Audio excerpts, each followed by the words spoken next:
Assalamualaikum warahmatullahi wabarakatuh. Hari ini kita akan membahas analisis sintaksis kata dengan automata dan morfological parsing. Oke, mengenai materi yang akan saya jelaskan hari ini, itu outline-nya kurang lebih seperti ini. Kita akan berbicara mengenai format language, yang di sana pasti akan kita pelajari juga grammar. Kemudian dari grammar ini akan ada berbagai macam grammar ya, mulai dari regular grammar. Ini ada hubungannya nanti dengan finite state automata. Kemudian ada context free grammar. Ini yang nanti ada hubungannya sama push down automata. Ada context sensitive grammar. Kemudian ada unrestricted grammar yang ada hubungannya nanti sama Turing machine ya. Oke, akan saya bahas mulai dari yang namanya bahasa formal atau formal language itu apa.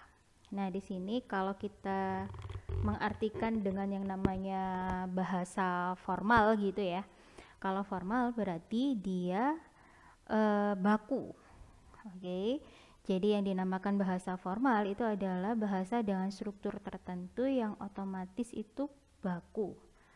Kemudian struktur kalimatnya memiliki bentuk tata bahasa atau grammar yang sama. Artinya apa di sini? Jadi bahasa yang kita pelajari sehari-hari, misalnya bahasa Indonesia gitu ya, dia punya struktur kalimat ya.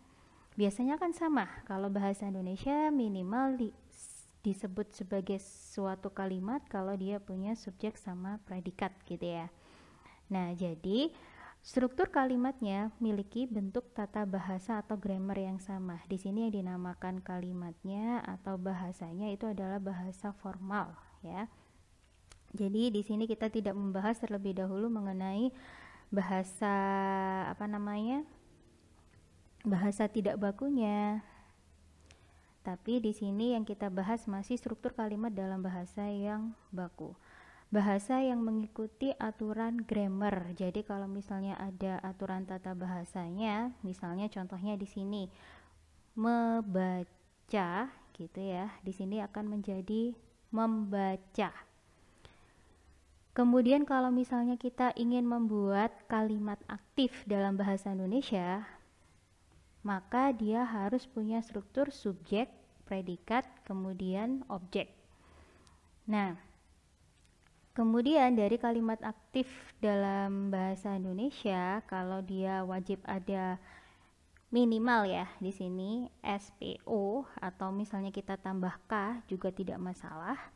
Kemudian kalau dalam kalimat aktif dalam bahasa Inggris dia pasti punya struktur dasarnya yaitu noun phrase sama verb phrase. Jadi istilahnya dia pasti punya struktur yang wajib dipunyai untuk membuat suatu kalimat.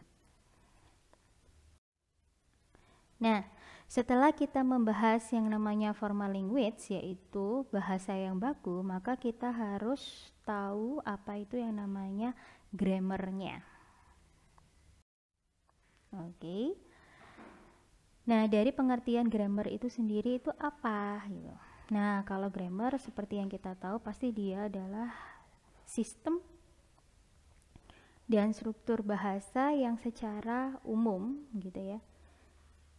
Biasanya mencakup sintaksis atau susunan dan bentuk kata, kadang juga termasuk bunyi dan maknanya juga. Jadi di sini yang namanya grammar itu ada hubungannya pastinya dengan struktur bahasa. Nah, kalau misalnya membuat kalimat harus strukturnya seperti apa? Kemudian kalau ingin menambahkan imbuhan ke dalam suatu kata, itu apakah ada perubahan atau tidak? Misalnya tadi kan membaca. Kalau kita kasih imbuhan kemudian untuk katanya baca, maka tidak menjadi membaca tapi membaca, ada tambahan kata M di sana. Oke, di sini adalah contoh aturan dari grammar. Di sini sudah mulai masuk ke yang namanya simbol-simbol ya. Nah, ada yang namanya G1 dengan Q1 di situ. Kemudian di sini yang namanya G1 dan Q1 yaitu grammar yang pertama dengan aturannya apa saja ya. Di sini Q1 adalah rule atau aturan bahasanya, berisi sekumpulan aturan ya yang isinya adalah kalimat-kalimat sentence yang mengikuti aturan grammar. Kemudian A sama B itu merupakan simbol terminalnya. A besar itu adalah simbol non terminal. Apa sih yang namanya A besar, A kecil atau simbol lain yang ditulis dengan huruf kecil? A atau simbol lain yang ditulis dengan huruf kecil. Ini untuk membedakan mana yang terminal, mana yang non terminal.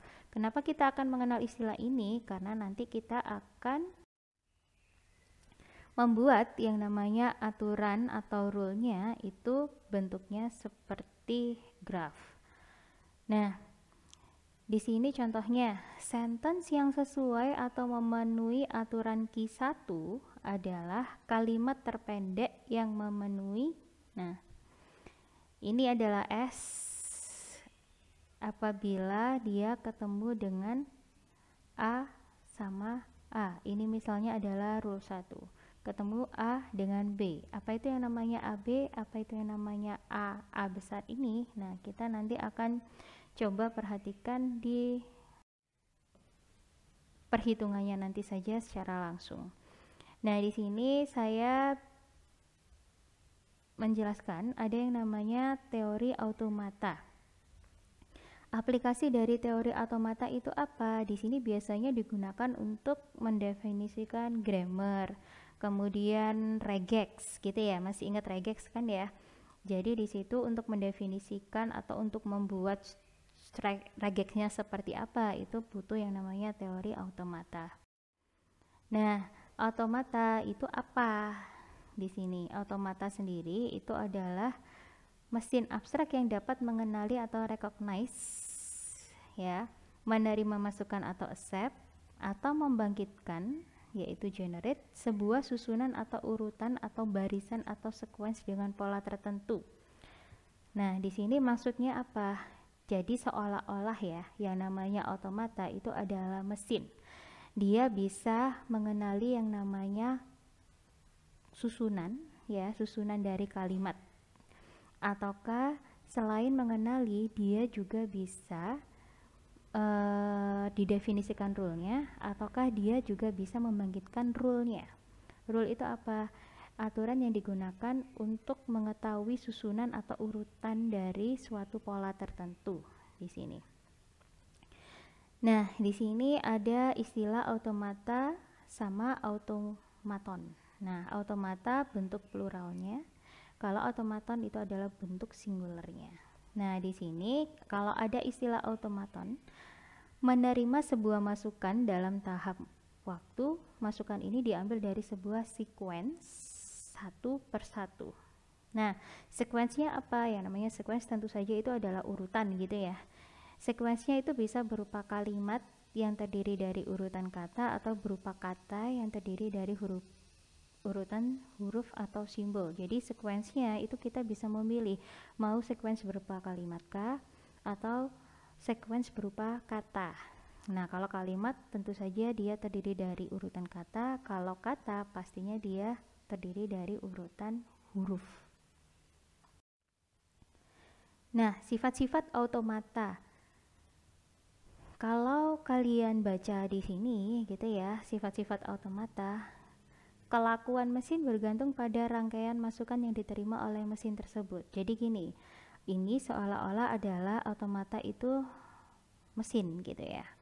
Nah, siapakah yang memberikan masukan? Tentu saja kita sebetulnya. Jadi mesin tersebut akan jalan menyesuaikan rangkaiannya, tetapi kita yang memberikan inputan berupa rangkaian, nanti bisa berupa rangkaian rule atau rangkaian kalimat atau rangkaian katanya. Setiap saat mesin dapat berada pada satu status tertentu dan dapat berpindah ke status baru karena adanya perubahan masukan atau input. Nah, di sini yang namanya mesin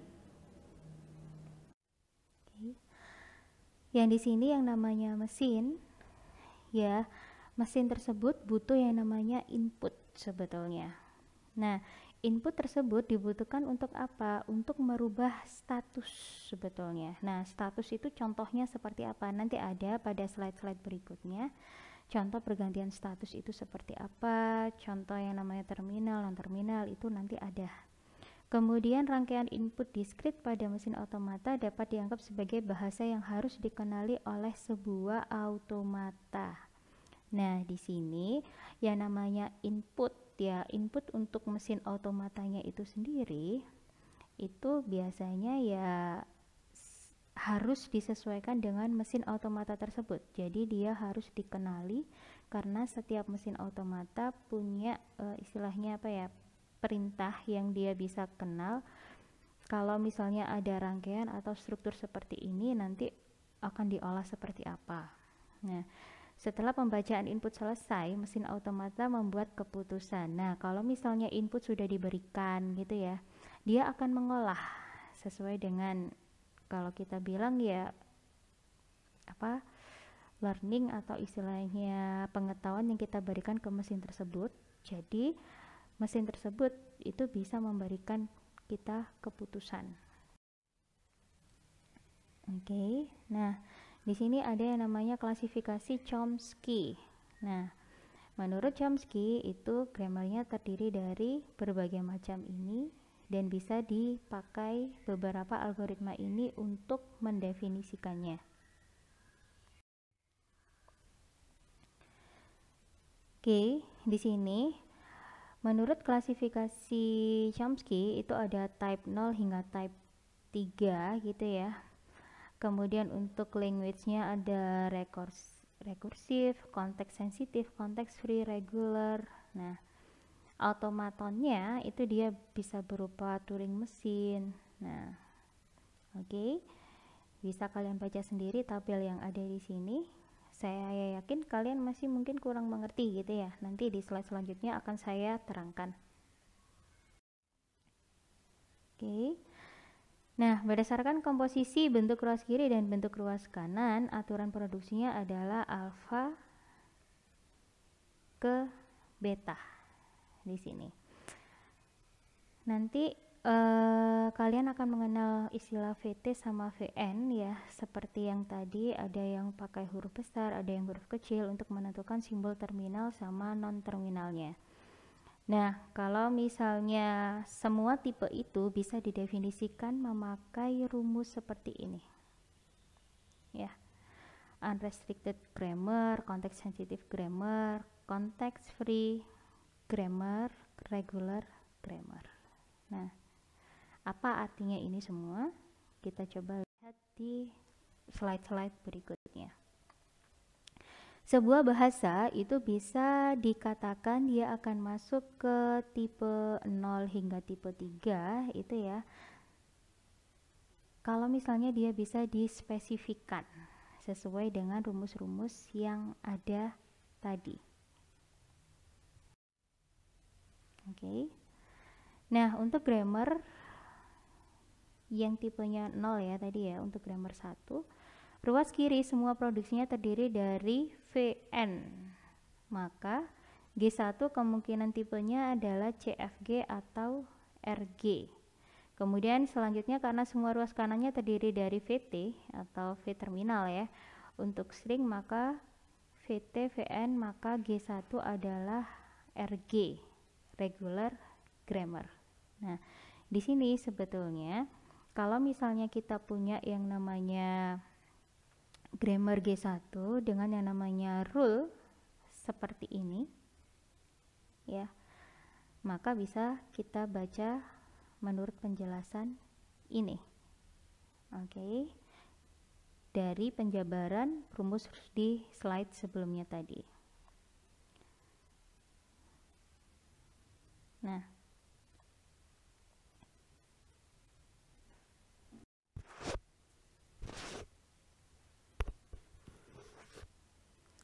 Oke.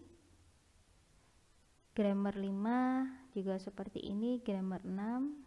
Nah, saya yakin kalian mungkin membaca penjelasannya juga masih kurang mengerti, tidak masalah. Karena akan kita definisikan satu persatu penjelasannya. Simbol, ya, simbolnya itu ada A sama B.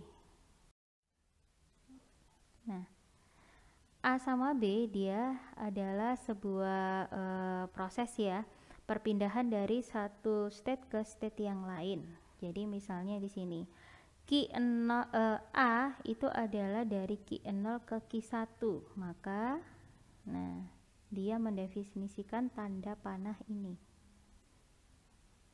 Oke. A itu juga bisa dari Q1 ke Q1.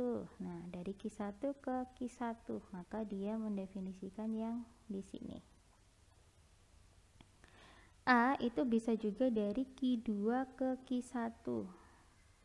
Q2 ke Q1. Saya harap kalian bisa membacanya lewat tabel ini ya. Kemudian B itu diperoleh dari Q0 ke Q1 ya. Kemudian B juga diperoleh dari Q1 ke Q2, bisa juga Q2 ke Q2. Jadi kita membacanya seperti ini. Ini adalah node awalnya ya. Ini adalah node awalnya, yang ada di sini adalah node selanjutnya.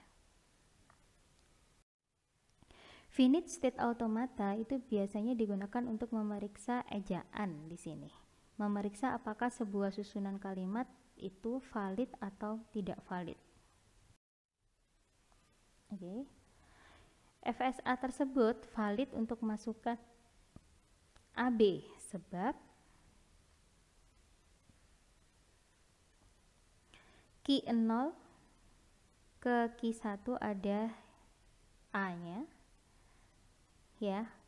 Dari Q1 ke Q2 ada B-nya. Berarti dia disebut valid jika dia mulai dari node awal ya, atau initial state hingga node akhir yang di sini accepting state-nya. Nah, FSA itu akan disebut tidak valid untuk masukkan AA sebab, nah coba kalian lihat di sini. Dari initial state ya, kita mulainya itu A, kemudian dari sini A. Ya kan? Tanda panahnya yang keluar sama masuk di sini. Nah, dia tidak valid. Kenapa? Karena masukan berakhir pada state Q1. Nah, padahal apa? Q1 itu bukan accepting state. Yang merupakan accepting state adalah Q2. Jadi, ya, suatu masukan dia akan disebut valid kalau berawal dari initial state sampai accepting state. Kalau dia berhenti di tengah-tengah gitu ya, berarti dia disebut tidak valid. Nah, sekarang coba, apakah masukan berupa kata berikut ini valid? Oke, saya kasih contoh misalnya yang di awal sini ya. Oke, dari initial state A ke sini. Oke, kemudian A ke sini. Nah, ada keluar lagi nggak? Tanda panah keluar lagi nggak yang A? Nggak ada kan ya? Ini adanya adalah tanda masuk. Maka dia akan looping lagi ke sini. Nah, kira-kira valid atau tidak valid?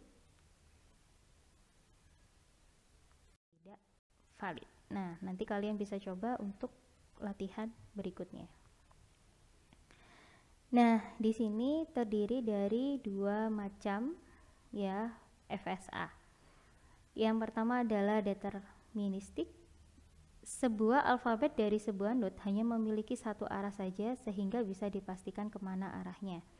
Non-deterministik, sebuah alfabet dari sebuah node bisa memiliki lebih dari satu arah sehingga semua kemungkinan susunannya harus dicari. Oke. DFSA di situ. Jadi ada yang namanya syarat dari DFSA. Jadi masing-masing transisi itu adalah unik di situ. Kemudian dia akan membaca yang namanya input simbol yang diperlukan untuk masing-masing state transition. Maksudnya apa sih? Coba kalian lihat ya di sini. Dia hanya ada jalur masuk ya sama keluar. Nah, bedakan dengan yang ada di sini. Oke, untuk input ABB kita harus mencobanya. A, B, B. Oke, kita mau memakai di sini yang mana? Ini sebetulnya itu adalah definisi dari sini ya, kalau misalnya dipisahkan. A, B, ya. Kalau ABB kan dari A, B, B. Maka kalau di breakdown jadinya seperti ini. Oke. Kalau A bisa yang mana lagi? Nah, misalnya A bisa ke sini juga. Nah, tapi ternyata karena nggak ada B, ya kan? Maka dia A yang dipakai pasti yang ada di sini.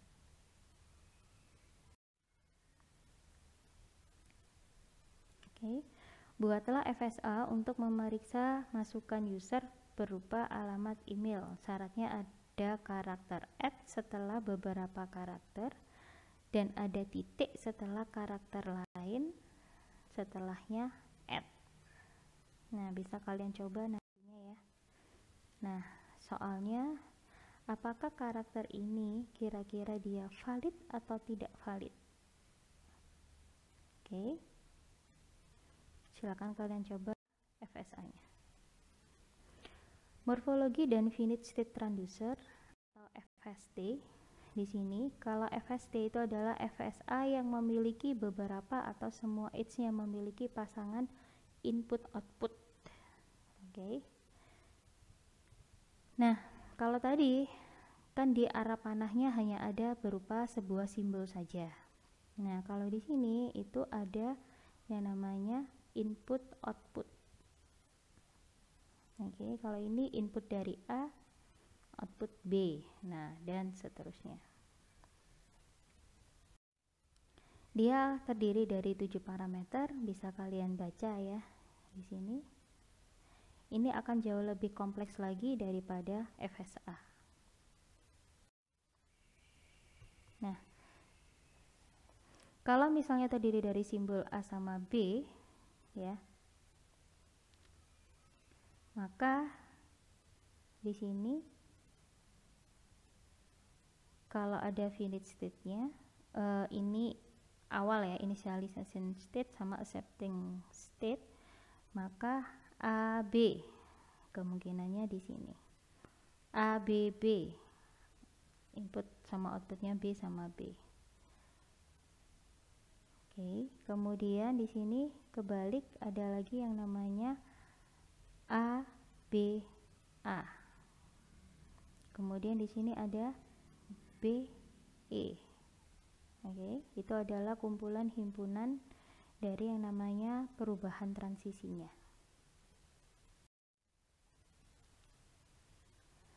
Nah, kalau FSA dia hanya bisa digunakan untuk memeriksa validitas saja, tapi kalau dengan FST bisa juga digunakan untuk menghasilkan keluaran.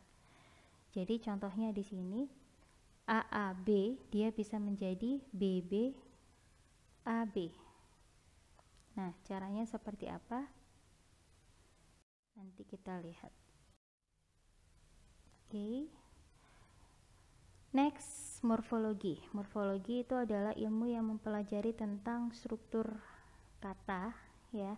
Di sini bisa berupa ejaan, ucapan, kelas kata, sama maknanya apa.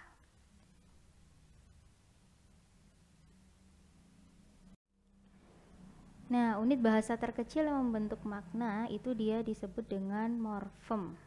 Di sini morfem bisa berupa kata dasar ya kalau di bahasa Indonesia, atau di sini kata yang berimbuhan. Oke. Morphological parsing adalah proses memisahkan sebuah kata menjadi komponen penyusunnya. Jadi misalnya going. Nah, go, verb, ing. Nah, di sini kita menerjemahkan yang namanya morphological-nya kalau misalnya kita parsing, kalau kita pisahkan. Di sini ada lagi yang namanya lexicon, daftar stem ya, atau kata dasar dan imbuhan serta informasi tentangnya. Morfotaktik, model penyusunan morfem yang bisa menjelaskan morfem tertentu diikuti oleh morfem lainnya. Atau di sini orthographic rule, aturan pengejaan. Jadi di sini misalnya city tambah jadinya cities, y-nya berubah jadi ie.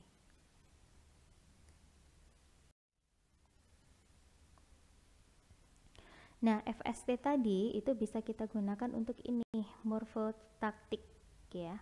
Lebih mudah jika digambarkan seperti memiliki dua buah pita yang isinya adalah karakter. Pita leksikal adalah urutan karakter dari kumpulan simbolnya, dan pita surface adalah urutan karakter dari kumpulan segitiganya, atau dibalik juga nggak masalah sih. Jadi misalnya ini ya dari kata dasarnya, ini dari kata aslinya yang ingin kita ketahui, atau kata imbuhannya. Skema transducer dalam bahasa Inggris untuk tunggal atau singular dan jamak. Di sini ada yang namanya simbol ini untuk karakter kosong, ini untuk pembatasan imbuhan, crash untuk pembatasan kata. Nah, coba kalian lihat di sini ada graf yang menunjukkan aturan-aturan untuk morfologikalnya tadi. Tentu harus ada label antara regular dan irregular noun. Nah, di sini bisa digunakan untuk memisahkan atau mendeteksi adanya regular sama irregular noun pada bahasa Inggris. Ya, tentu saja.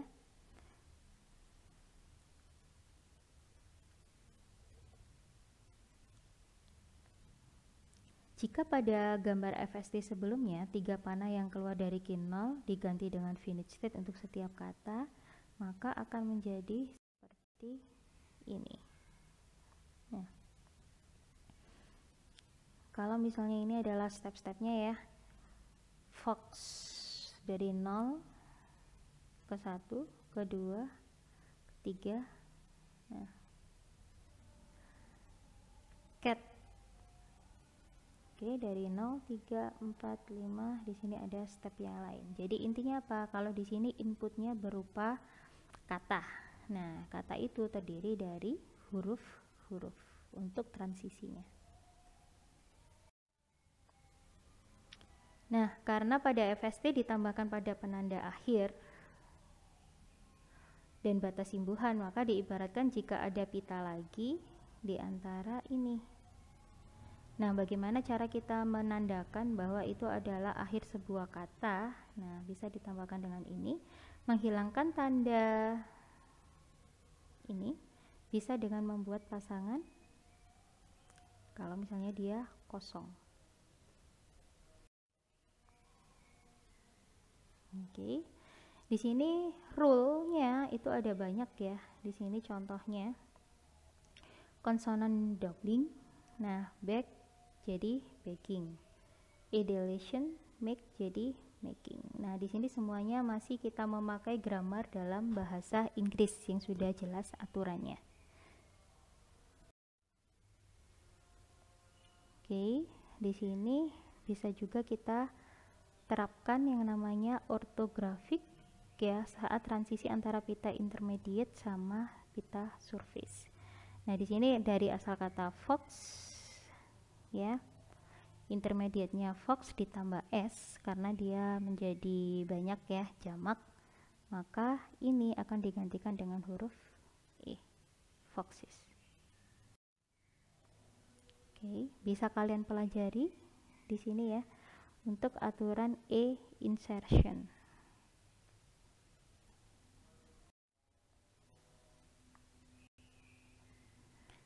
Nah, di sini kalau kita bisa belajar bagaimana membuat FST untuk memeriksa masukan user berupa kata kerja aktif ya, karena tadi yang saya jelaskan semuanya memakai grammar dalam bahasa Inggris, bisa kita coba memakai grammar dalam bahasa Indonesia. Oke. Untuk selanjutnya kita bicara mengenai konteks free grammar. Terima kasih. Sekian presentasi saya hari ini. Wassalamualaikum warahmatullahi wabarakatuh.